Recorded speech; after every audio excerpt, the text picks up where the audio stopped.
Okay, so this one is also going to be a fairly short one. We're going to be talking about the sources of law in South Africa. In their order of importance, we have on top, we have the Constitution as a source of law, which is the supreme law of the land. And then we have the legislation, we have judicial president. Legislation is the acts of parliament. Judicial president is the previous court decisions. And then we have international law and foreign law.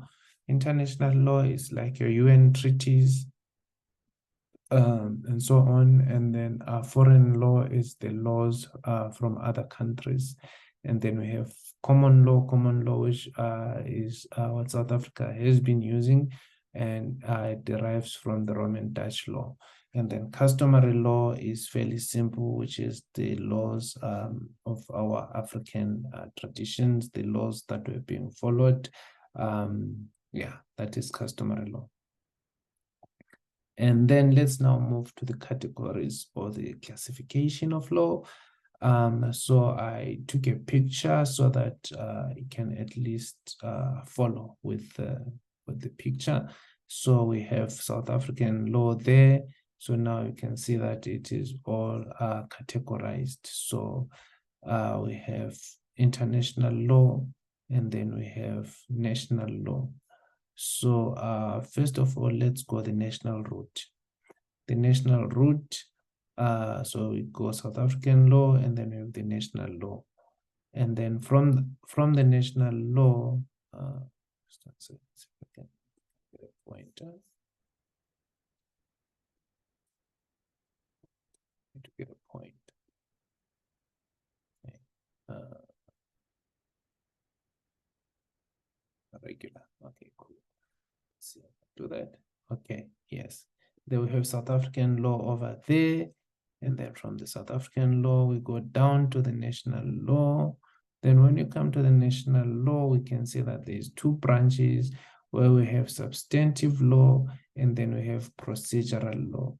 Procedural law is where certain kinds of procedures are followed in order to get to the bottom of things, to the answer of things. Okay.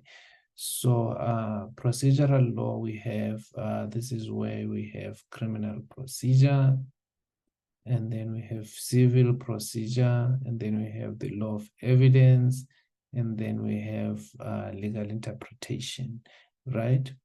And then we have our substantive law over there.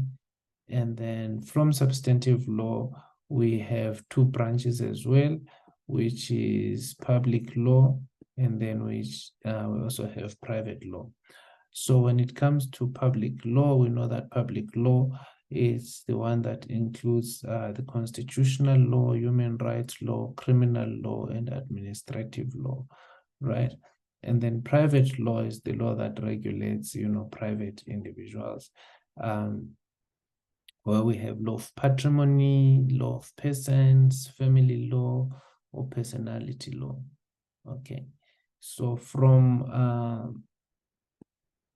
the branch of private law, this is where we find property law. This is where we find law of succession. This is where we find law of obligations, intellectual property law, right? Okay, so that is it with private law. And then as a branch of both private and public, we have a hybrid subdiscipline, which is environmental law, commercial law, education law, information and technology, African law, both substantive or procedural. This is what I referred to as customary law.